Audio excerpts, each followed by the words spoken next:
నమస్తే. పూర్ణాన్నపూర్ణ యూట్యూబ్ ఛానల్‌కి స్వాగతం, సుస్వాగతం. కార్తీక మాసం విశిష్టత ఇంత అంత అని చెప్పలేమండి. ఎందుకంటే స్నానం ఒక్కటే కాదండి. ఇందులో ఎన్నో నియమాలు. ఆ నియమాలకి మనకి భగవంతుడిచ్చేటటువంటి ఫలితం ఇంత అంత అని దానికి కొలమానమే లేదండి. వాటిలో ఒకటి పొద్దున్నే స్నానం చేసిన వెంటనే చక్కగా దండం పెట్టుకుని పెట్టే దీపం. రెండోది సంధ్యాదీపం. అలాగానే మనం ఎలా ఉండాలి అన్నది. పొగలు నిద్రపోకూడదు, సాత్వికాహారం తీసుకోవాలి, దానం ధర్మం.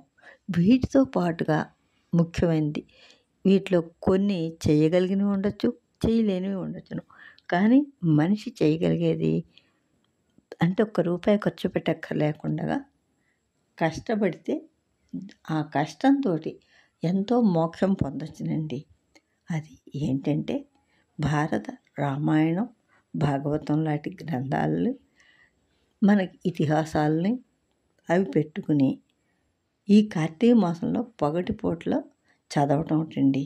దానివల్ల మనకి ఎటువంటి జీవితంలో చేసినటువంటి పాపాలైనా సరే తుడుచుకుపోతాయటండి.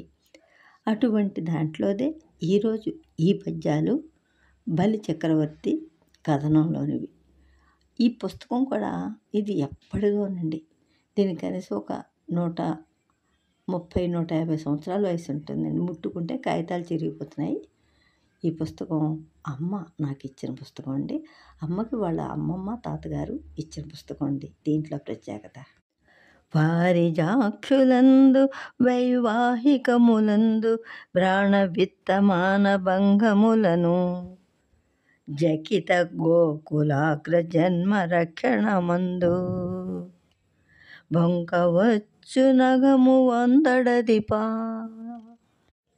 కారే రాజులు రాజ్యముల్ కలుగవే గర్వోన్నతింబొందరే వారేరి సిరి మూట కట్టుకుని పోవంజాలిరే భూమిపై బేరేనన్ గలదెసి ప్రముఖులన్ బ్రీతిన్ ఇసక్కాములై ఈరే కోర్కులు వారలన్ మరిచిరో ఇక్కాలమున్ భార్గవా బ్రతుక వచ్చుగాక బహుబంధనములైన వచ్చుగాక లేమి వచ్చుగాక జీవధనములైన జడుగాక పడుగాక మాట దెరుగలేరు మానధనులు నిరయంబైన నిబంధమైన ధరణి నిర్మూలనంబైన దుర్మరణంబైన గులాంతమైన నిజమున్ రానిమ్ము కానిమ్ము హరుడైనన్ హరి అయిన నీరజ భవుండ వ్యాగతుండైన నవ్వు దిరుగను నేరదు నాదు చింహ వినుమా దీవర్య వేయేటికిన్